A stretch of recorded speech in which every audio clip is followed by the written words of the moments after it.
The Home Depot Foundation made a commitment to give back $250 million on veteran causes.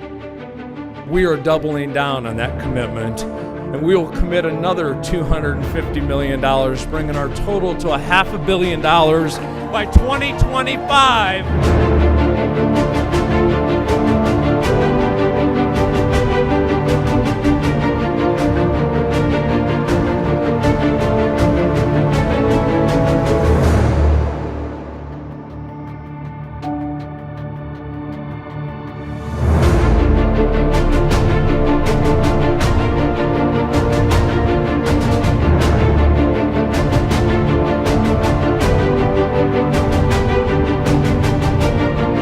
So this is a small way for us to say thank you to our American heroes.